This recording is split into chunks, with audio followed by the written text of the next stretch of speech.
एक राजा ने अपने सैनिकों को सड़क के बीच में एक बड़ी चट्टान रखने के लिए कहा। चट्टान को बीच सड़क में रखवाकर राजा ने अपने सैनिकों से छुपकर उस चट्टान पर नजर रखने के लिए कहा कि देखना उस चट्टान को रास्ते से कौन हटाता है। लोग उस जगह पर आते रहे और जाते रहे, लेकिन किसी ने भी उस चट्टान को रास्ते से हटाने की कोशिश नहीं की।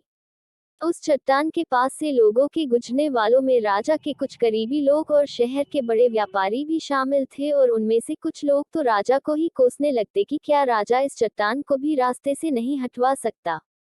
लेकिन किसी ने भी उस चट्टान को रास्ते से हटाने का प्रयास नहीं किया। ऐसा काफी दिनों तक चलता रहा।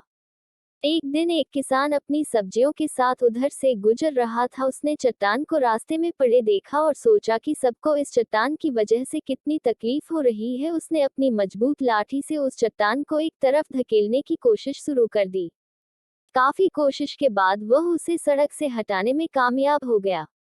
चट्टान रास्ते से हटाने के बाद किसान अपनी सब्जियों को उठाकर जाने ही वाला था कि अचानक उसकी नजर एक पोटली पर गई, जो ठीक उसी जगह पड़ी थी जहां से उसने वह चट्टान हटाए थे। उसने उस पोटली को खोलकर देखा तो उसमें सोने के कई सिक्के थे, और उन सिक्कों के साथ राजा का एक संदेश भी था, जिसमें लिखा था कि ये सोने के सिक्के उनके लिए है जो इस चट्टान को रास्ते से हटाएगा। दोस्तों, बिल्कुल ठीक इसी तरह हम सबके लाइफ में भी कई परेशानियां आती है। कुछ लोग उन परेशानियों से बचकर निकल जाते हैं और कुछ रास्ता बदल देते हैं, और चंद लोग ठान लेते हैं उन परेशानियों का हल निकाल लेने की और